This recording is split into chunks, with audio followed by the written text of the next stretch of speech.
Hello, everybody. Good morning, good evening, a good night, whatever part of the world you're in. This is Joanna, my space in your place, winding down the year, going into another. Go ahead and like and share. And if this is your first time, feel free to subscribe to my YouTube channel. I count every subscription as a blessing that somebody has stopped by and they want to hear what I'm saying. Okay, I hope you all enjoyed your Christmas and your children came over or you went over or things moved right along for the holidays. Did you spend a lot of money? Some people didn't have none to spend. And I must have gone through that story with my grands. I know at least 5 times about the pandemic, um, money. I had money talks with them off and on during the whole time they were here. They think I believe that it grow on trees. They don't quite understand money, but don't give up on them. Use all scenarios about saving, and it's never too early to start teaching your children how to invest and what investment look like, and using every scenario you can to show them actually visually show them what investment look like by using visual tools like putting two pennies together, putting it over here like that, because it's important that we teach our children how to save, invest in all kinds of stuff. Yeah, because I noticed that my granddaughter was very um she was very inquisitive about stocks and bonds and stuff like that. And I'm not too have that much knowledge. I'm not familiar with that field. And so I went and showed her that you can buy stocks as little as $1. I mean, into it. And she was very interested in that when I told her that. She said, "Oh, grandmama, I can't believe you." I said, "Yeah." And then I said, "It's all about patience and waiting, and not for the right now, for, just putting it up. It's not that you're storing things up, um, and that to be your God.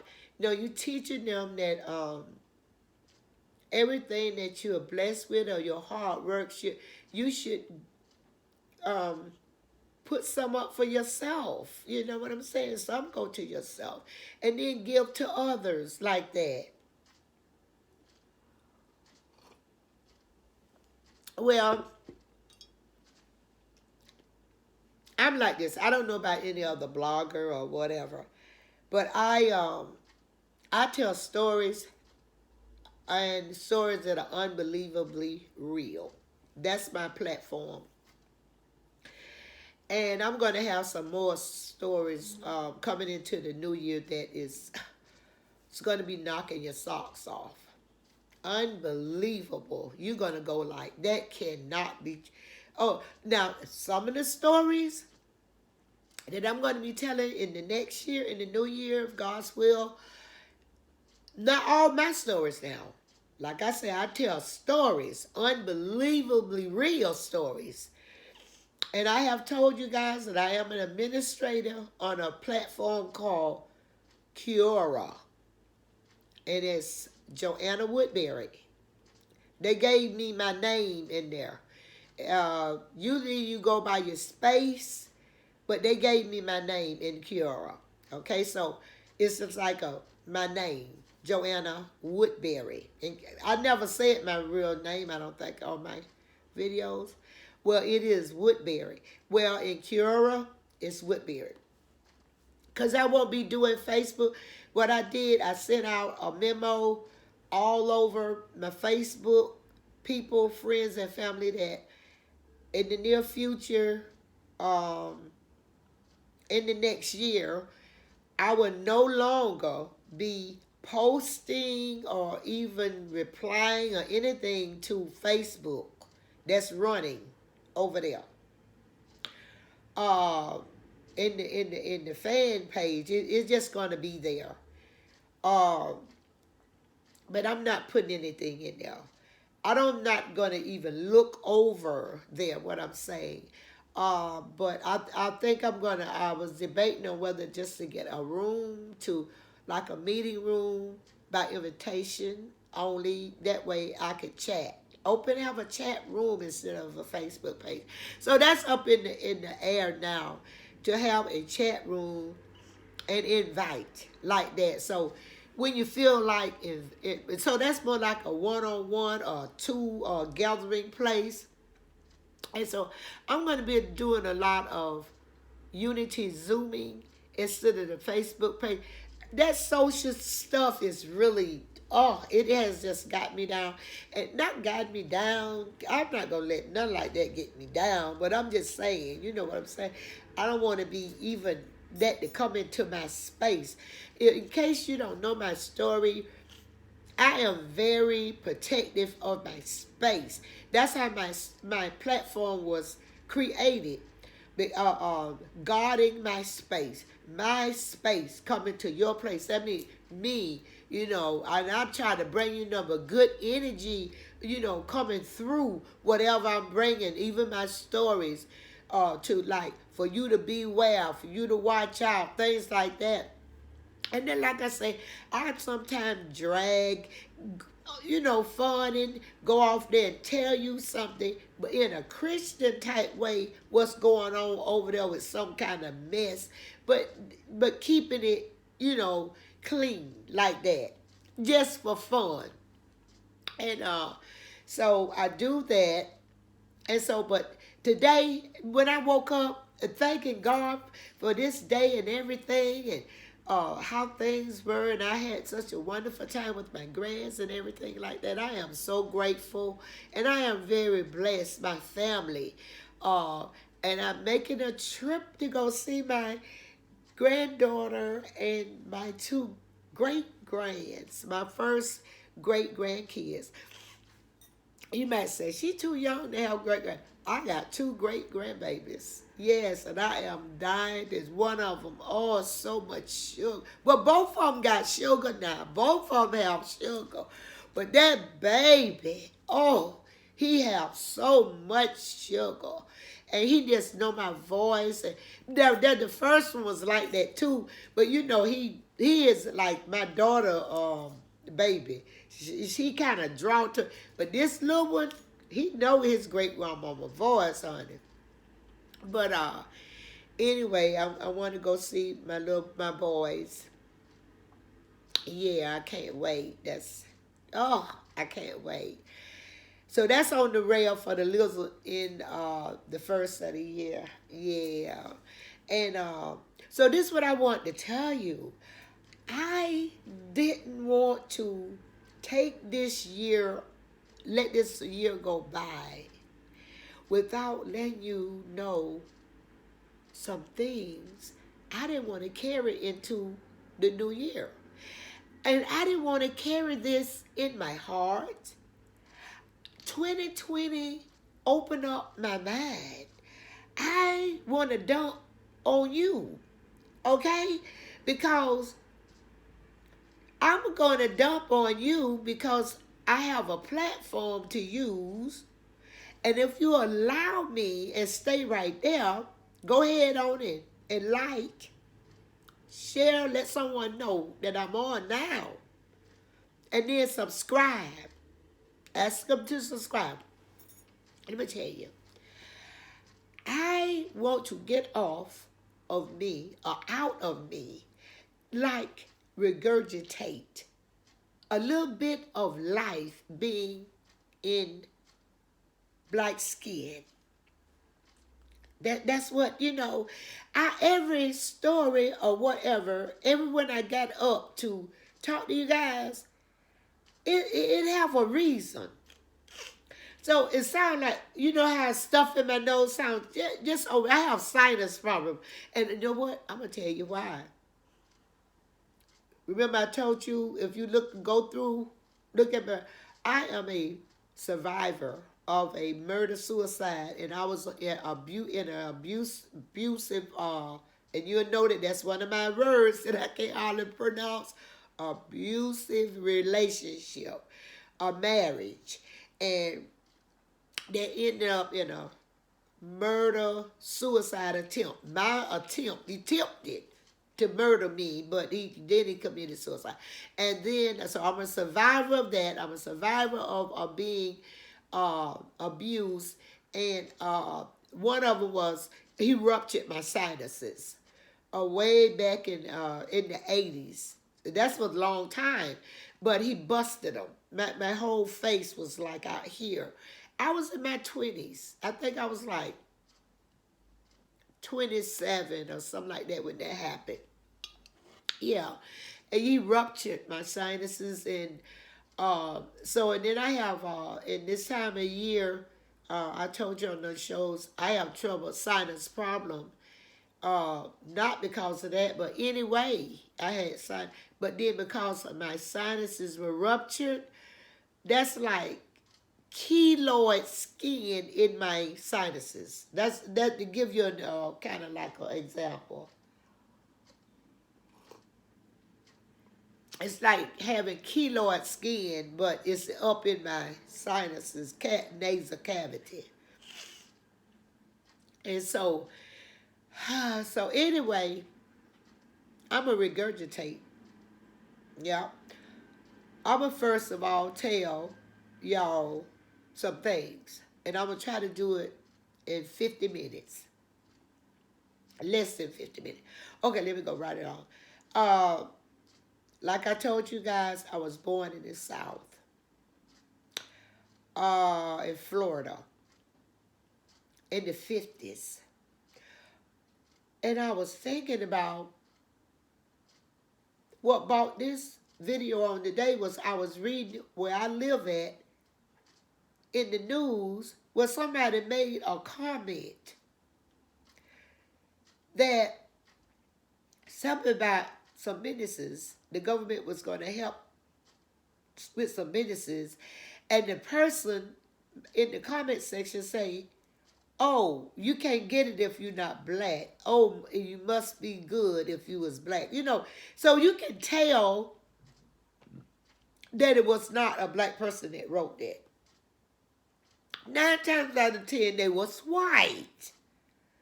I'm tired of skipping around with my words because I've always been the type of person that I'm sensitive. I am not really sensitive, but I'm sensitive toward others' feelings. I try to take everybody. I'm like everybody's friend, one of those people. But let me tell you this here. You can be everybody's friend, just like God love everyone. And also, but everybody don't love God like that. Then also, he's God and you. So I got to be me. Even though I love everybody, when I pick a side, it's going to be my side. Like that. You see what I'm saying? Like that. When you say, I ain't picking no side, you have to pick a side, even in religion. You is God or Satan. So you're going to be on some side when it come down. So anyway, now I ain't with wrong. Just let me know you that wrong and right don't have no color. So let me straighten this out. I am with no wrong. I don't care what color come in. If you're wrong, I don't have nothing to do with you. I'm righteousness and truth. That's what I follow. Okay, so we straight with that. But we talking about how I'm thinking and what I'm getting ready to say. Okay. and how I don't want to offend people. That's what I'm trying to say. But this program is not about offending. It's about what I said, regurgitating. When you regurgitate, you throw up what's in you. That's what I'm getting ready to do. I'm finna tell something that people told me about me and my race. Okay, here I go. When I came up in the South, where I lived at, that's what made me get up and do the video, because I was thinking, oh, that part of town, it had a little name to it. They call it East Town. That used to be all white.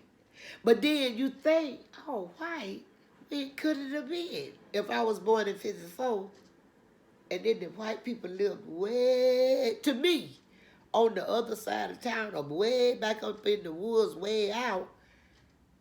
And that was in the 50s. Well, if you go before that. So you go like probably in the 1800s, around 17s, like that. Well, that's when that neighborhood probably was formed. I'm talking about my me, my history. So that's what woke me up.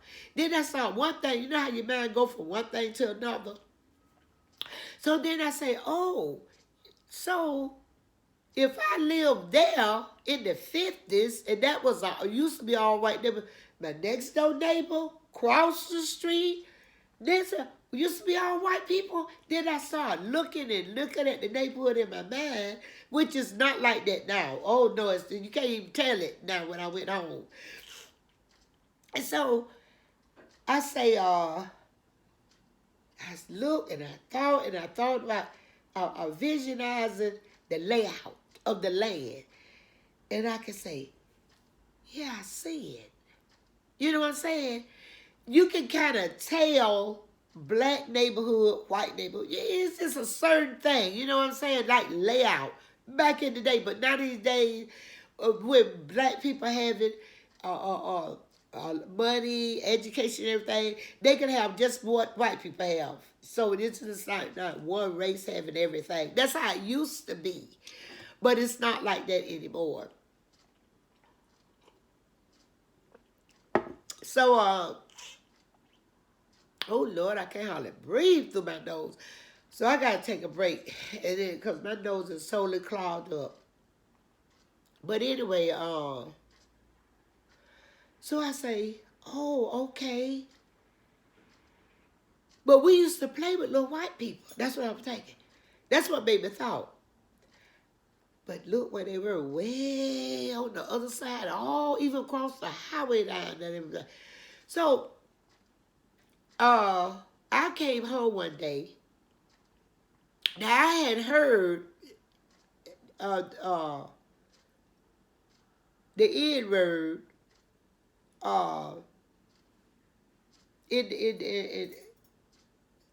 by people like me, black people. They used to call them colored people back in the day. When I was coming up, they said color. When I was a little girl. But then when I was in, I think it started, black came out when I was in the 11th grade, I believe, 11th or 12th. Like in 1971, people started saying black people, black power and all that stuff. But anyway,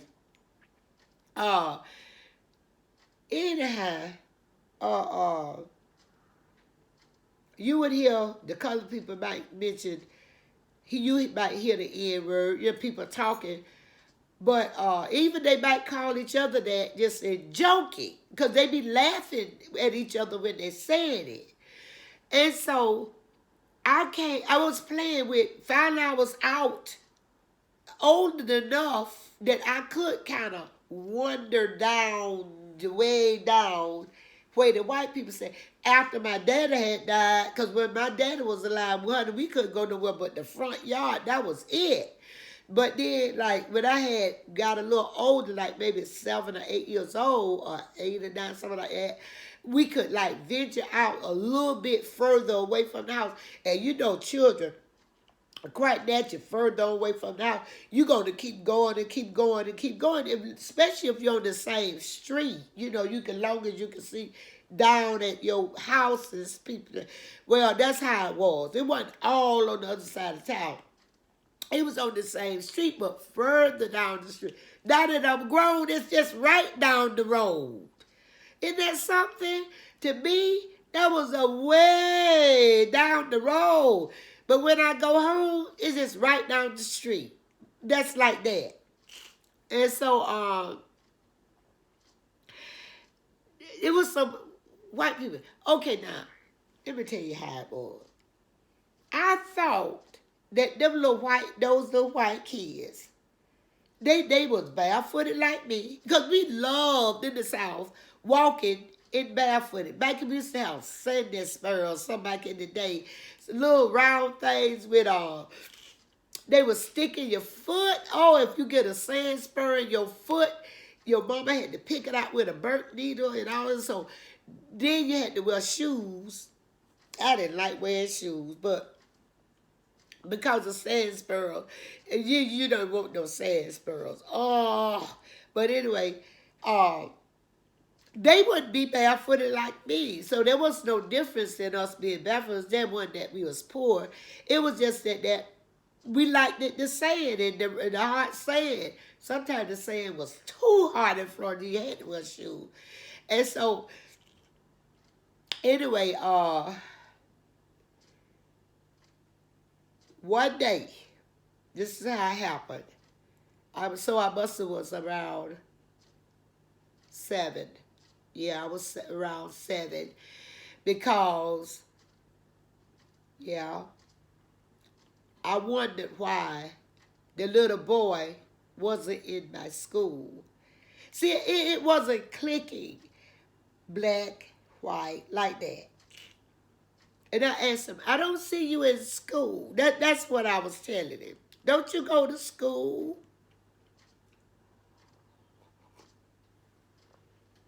And he said, yeah, we go to a school way down yonder. He said, somewhere else. I don't even know where the white people went to school at that young back in the day.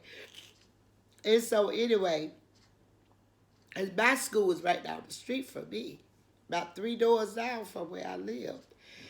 And so I asked him, where did he go to school? I don't see you in school. We studied little kids. He said, way down yonder somewhere. So I had to go. His dad owned a chicken farm, they called it like there. It was just a man that had a bunch of chickens in some coops. You know, lots of chickens. And he sold eggs. You know, people would, yeah, he sold eggs. He sure did. And that was in the days when people used to bring milk to your house. We used to have a milkman. He used to bring milk to your house. Milkman, come by, milk ragman. Everything was a man. Ragman, milkman. He was even a trash man, you know. So anyway, back then they used to burn trash. They didn't even, you had to burn your trash. And so anyway, he wanted us to play. And I told him, I say, okay, we got to leave. My friend and I, and my other little next door neighbor. And she says, he said, it was a little boy. He said, you got to stay. No, you couldn't leave. His brother, I believe, had gone somewhere on vacation. And he was by himself. And he said, I'm by myself, and I want y'all to stay a little bit longer. And I said, no. He was a little redhead boy with freckles, talking like a Florida cracker. Oh, yeah, I want you to stay just a little bit longer. And I say, no, we have to leave. We got time to go. So he got angry, and he called me a nigger. But I didn't get mad by him calling me no nigger because I done heard that in my house. You know what I'm saying? So it didn't bother me. So, but when I went home, I think I mentioned to my mother that I was so innocent. I say, he called me a nigger, but no, he called me nigger. But what I was telling him that I didn't tell him what my name was, Judy. That's my nickname. It's Judy. I say, but he called me nigger, but my name is Judy. I said, he didn't know my name. Mama said, no, honey, he was calling you a nigger. That's what he said. She said. I say, no, he's calling me, thought my name. No, honey, he called you a nigger. So, oh, I don't think I'm supposed to say that. But anyway, that's what my mama said he called me. She said, listen, now here's where it finna start. When a white person, she said, like that boy, anybody white, if they're grown, a grown person, a man or a woman, if they are white and they call you a nigger, she say, don't get mad. They know your name. Say that's what they call people look like us and you and your sister. She was telling me. She say they are sick. Say, yeah, honey. My mama had a way to make you think that the sky was green or fall down. She said, yeah, honey. When you hear the word nigger, see, that was her way to protect her children, not to be harmed by white people calling us out our name. She said, when they call you that, they sick, honey. Feel sorry for them because they sick and they can't even call your name even if you tell them. They can't say your name. They think everybody like you. That's what that is. So you just have to say, have a nice day. My mama had fooled us that the N-word was because white people were sick. And that to say have a nice day when we heard them die. Not to say not colored people, but them. Anybody in a car, they might ride by, she was telling us all that. That's why I say, give your children scenarios. My mother gave me them. That's what stuck in my mind. She knew how white people would hang all out the cars and trucks, you know, calling people that, hey, y'all, and so she had told me, I don't know what their mothers told them, but I just knew that it not bothered me. And if you know, you heard my shows, you would see, I would say, that never bothered me, but I never told you why that never bothered me. Because my mother told me that any white person that called you that was sick and just feel sorry for them and tell them to have a nice day. Yes, she did. So, anyway, I'm saying all this to say this. That was one thing. And then I want to tell you about when that man say, oh, you got to be black these days to get anything. Now, why would that person say such a thing as that? That is not true. Let me tell you this here. Being black, God made me this color. That was not my doing. My daddy was a black man. That's for one thing. And so my mama was a black woman. So I'm a black girl. Okay, and so happened, just is so unfortunate that even though my forefathers and all that stuff was brought here against their will, made to work, people made money off them. Then when some more white people, so that's wrong when they would see the way We don't like this no more. That's when the states and stuff divided all this stuff. All the walls was always by black people and stuff. Fight, but the civil wars within ourselves. Not world wars, civil wars. And the North against the South and all this kind of stuff. I tell you, it was terrible. But what I'm trying to say is,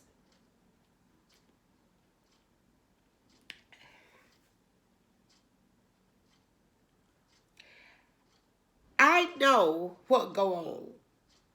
Do you know I've always had white friends. Long as I can remember when you weren't supposed to.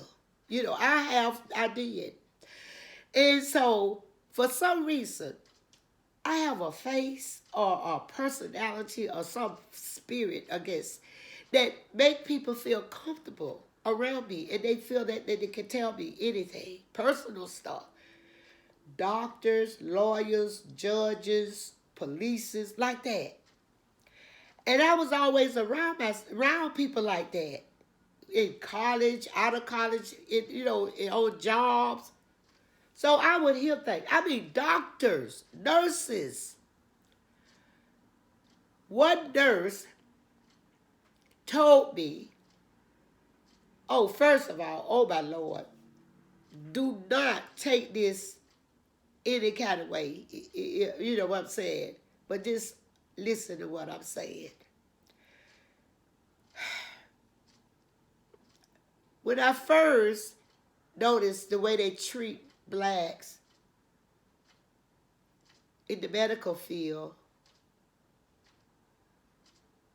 I was this was before you had to be certified nurse. You could just be a nurse's aide. And also, I had to become one. So I worked all that time, and then it was a law that I went to school to get my license. So I was certified. I could see the way they would treat the old black people. Yes, I could. And a lot of times, I would say, hold it. Don't do her like that. Stuff like that. But, I didn't think nothing a bit about that person. I would just tell them, no, you can't do that. So I was just trying to tell them, you don't do that to anyone. Not just that. That's what I'm thinking. I think I was a little naive. I try to see the good in everybody. And I'm glad God made me like that. I'm not one quick to judge and stuff like that.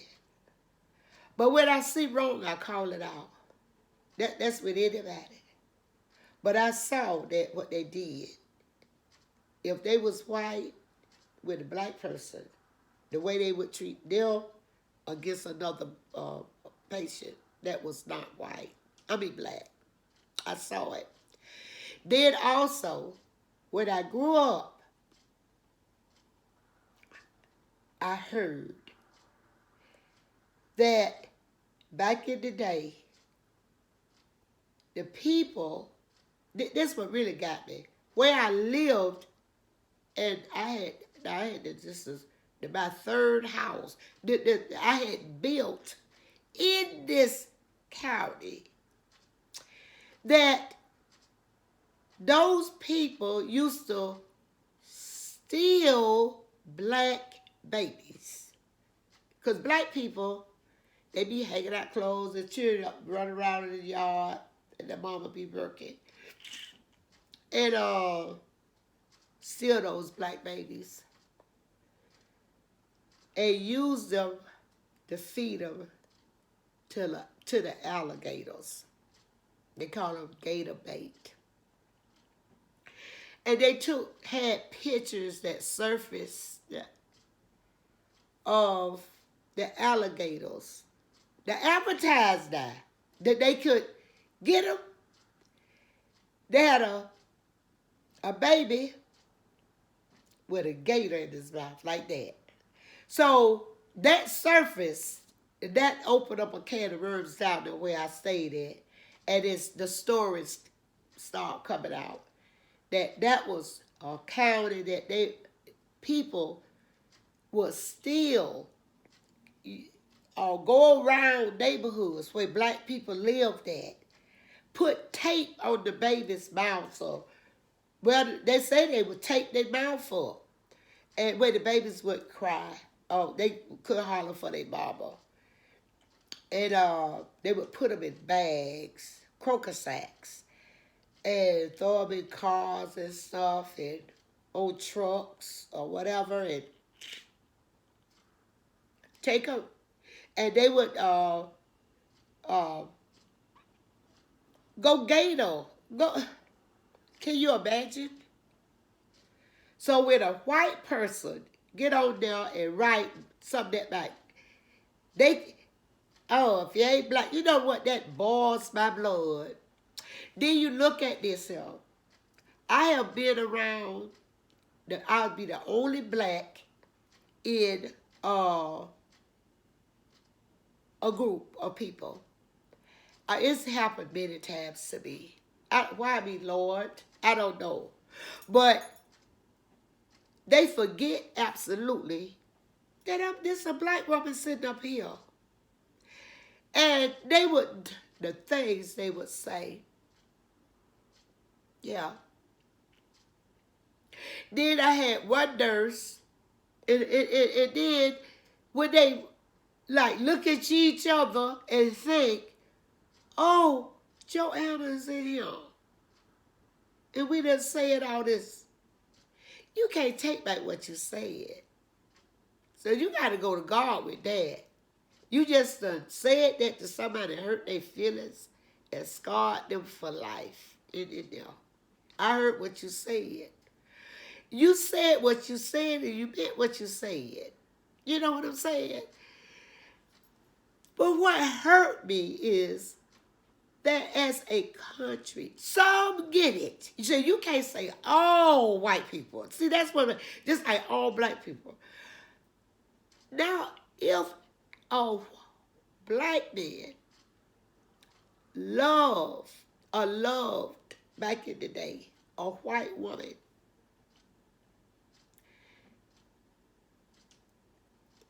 9 times out of 10, it was started over in Europe, not in this country. Because it was doing when black men could go over there to Germany and Africa and all like that, and the white women. That's how they got it. Okay, but the white men, they always had access to black women. But that caused a division in America, the white men, between the black women and the white woman, us as sisters. Because some of us, not all, because a lot of people don't give white women enough glory when it come down or give them their prompts. Because it had to be a white woman helping doing the underground time of the railroad to help her husband convince. See, the woman always is a neutral. The neutral, you know what I'm trying to say. The neutral over like a people. And their little girls would always try to teach them slaves how to read and stuff. Little white girls. Does you see what I'm trying to say? So, by nature, you know nobody, they don't hate. Hate is a taught thing. Nobody born to hate. They are taught to hate. That is pitiful. Be teaching somebody to hate somebody. Just because You could not suppress them now. Just stay with your foot on them. And they want to be free and equal. I don't get it. Repent. But anyway, and then on top of that, I have been doctors. I have doctor friends. Had them, still got them. All over. I lived everywhere. From New York, Connecticut, Miami, Atlanta, St. Louis, Missouri. I know people. Alaska, Washington, Seattle. I know doctors. Know them. Judges. So know what I do? I never ran for politics like that or put some in the newspaper to try to spread gossip. But I knew stuff. I was told, okay, the policemen, they, back in the day, would stop black people mostly for tickets or just if they see a black person with a nice car. They just want to see who in there and stuff like that. Black people, they just was nosy. White polices. And then they would take people money and all that and joke about it and talk about how they did black people. Oh, Jesus. And then, you know what? One policeman got drunk. It was all us together. I worked at 2 police departments down there. And he had forgot that it was black people. Well, it was just like a couple of black women in the group. And they was talking. Honey, if you could have heard what they was talking about the ends.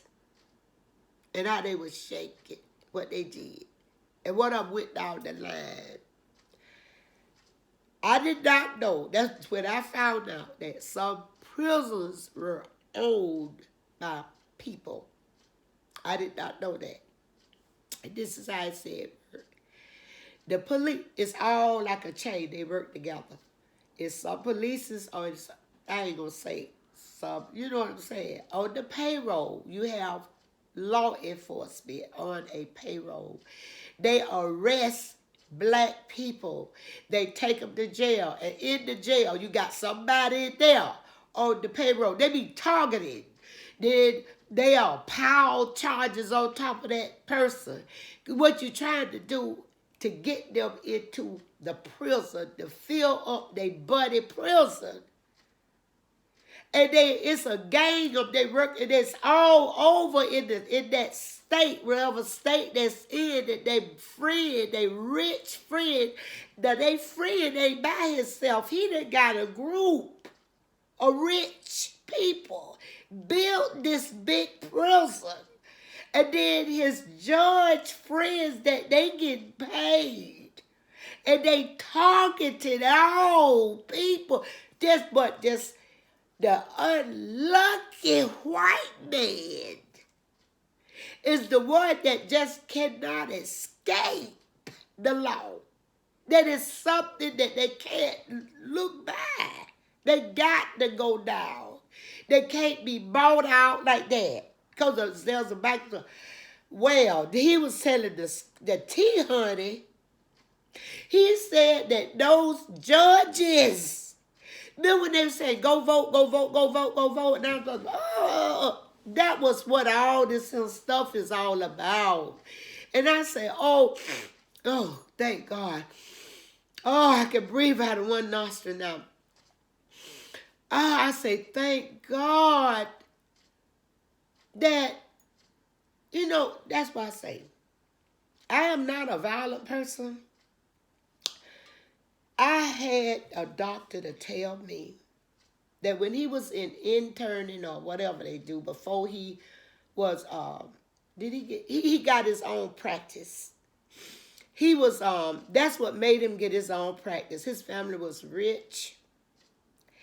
But he had to I don't know why he had to do that, but I think they have to work at the hospital. But anyway, he said he was at the hospital and he was tending to a patient, and he wrote something for the nurse to do, and the nurse went and showed it to the higher up one than him. It was some medicine or something, and they come running back and told him, "We don't give that to ends." Can you believe that? That no, not in this hospital. Ends don't get that. That's what he told me. And he was white. He was a white man told me that. And he wasn't drunk. He was a doctor. We was at a dinner party. He said that ends do not get that. That's what they came back and they wouldn't have gift, they wouldn't have do it. He was a doctor. And he say, "Oh, they gonna do that." Yeah. And that's when he got his I guess his dad or their brothers or whatever got their private practice. But yeah, when he stood up. And then another thing, then there was another one. She was a military what is the one that's under a doctor, nurse practitioner, military. And she was retired, from military, but she was working in a hospital. White. And she told me that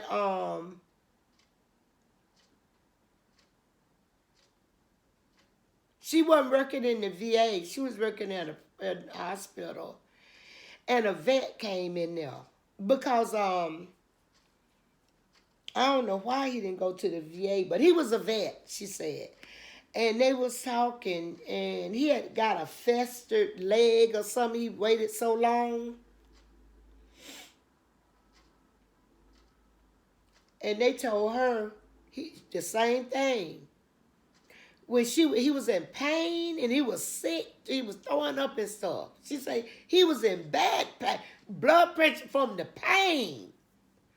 And they say when they was all in there talking, and they just them ends just coming in here for drugs, and then he's awful. She said it was awful.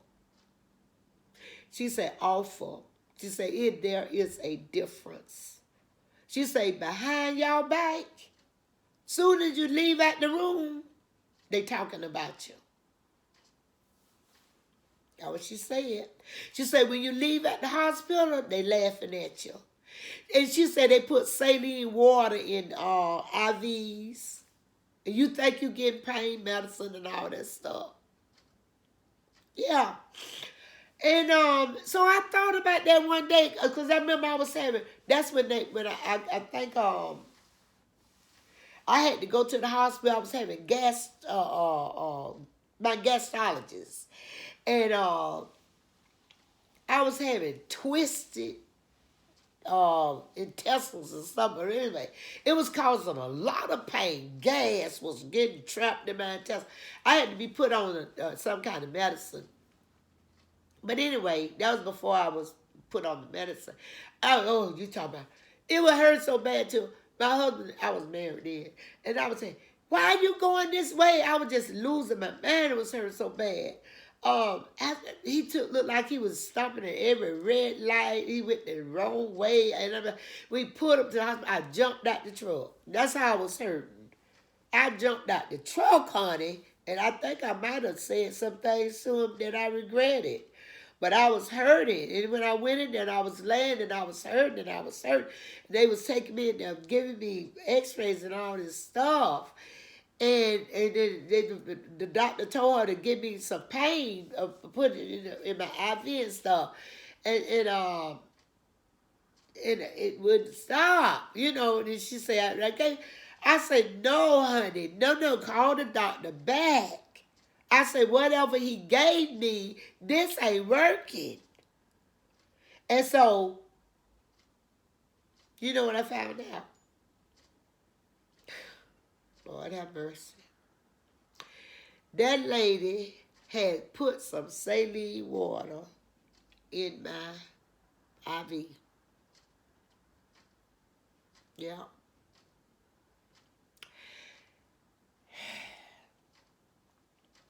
And she went and told you that this is just a too true. She went and told another nurse what she had done to me. And the nurse been knowing me ever since I've been in Alaska. Yeah. And she come back in there and she said, I'm going to give you another dose. Another 9. She never gave me the first one. Then she put my medicine in my IV. Now, the reason why she told a nurse, like, they have like a code of ethics. They stick together. But that was my friend.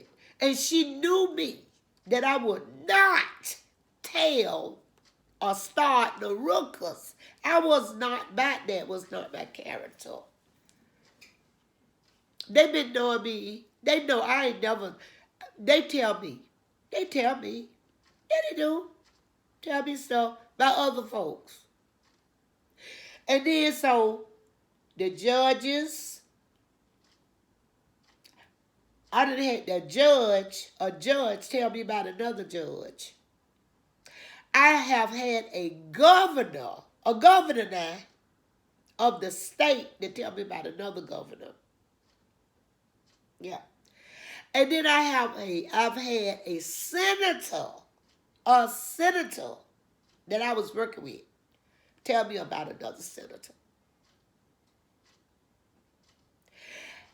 And it had things to do with people like me. And I never said anything. No.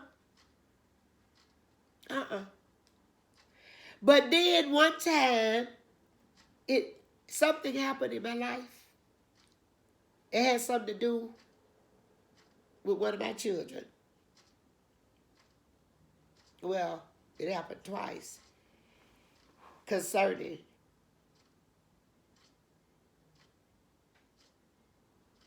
my family. Just put it like this. I ain't gonna give it. And I had to go up high, way up high. And I had to use something to get some help, if you know what I mean. That's just how deep it had got. Because I go long and have been going long. And what really started this video? All because that man put it out. If they was black, and they gonna get anything if they was black. You see how the tickets are turned. So that's what I was saying, honey. That's what this video was all about, that I want to regurgitate. Because how in the world, when people used to go in the for wall over in the service and stuff, just for freedom, just to say, if I fight you for freedom, then they and come back to the country and be denied to go in a restaurant, walk in the front door, still saying yes, sir, and they going with your wife, or you got to look like a boy in front of people. The black man, I feel sorry for them. I really do. And it started way back. It was all focused and geared toward the black man. Yes. Look at the prisons. That was all the populations. It started out. Black people, our genes come from a whole nother origin of the let me tell you, that Africa, that whole area over there, that's the dirt that the black people, they weren't used to this. They used us as guinea pigs in hospitals. They would steal black people for their organs. They are still doing it now. There are hoarded organs, all kinds of stuff. I something, you know what I mean? They will kill you for their wife to live and get a black whatever and put it in. I mean, that's how rough it done got. Till you get scared of your own life to go into a hospital. So that's sad. That's why black people, because they've been shot up with syphilis and everything else. So don't write comments in the place about black people. You're this and shit. You know what I'm saying? Back off for black folks. This one anyway. Because I really don't care, you know, about the world and stuff. But after a while you look, I am, if you ain't noticed, a black woman. And I do care about my people. Like everybody else care about their people. Everybody care about their people. I care about my people. But if this the only race, then they act like it's wrong to love your own people. I don't understand it. You know what? Oh, I don't know. But anyway, honey, thank y'all for hanging with me this morning. Number no stopping back up. If I don't get back to you, how y'all go ahead, like this video, love everybody, watch your back. Honey, sometimes people be talking about you, if you know what I mean. Okay? You have your friend in the Lord, but don't put your faith in no man. Watch your back. Okay? Pray, stay prayed up, stay safe. Have a good new year. I have puked everything up, regurgitated. Okay? See you later. Love you. My space in your place. I'm out. Bye-bye.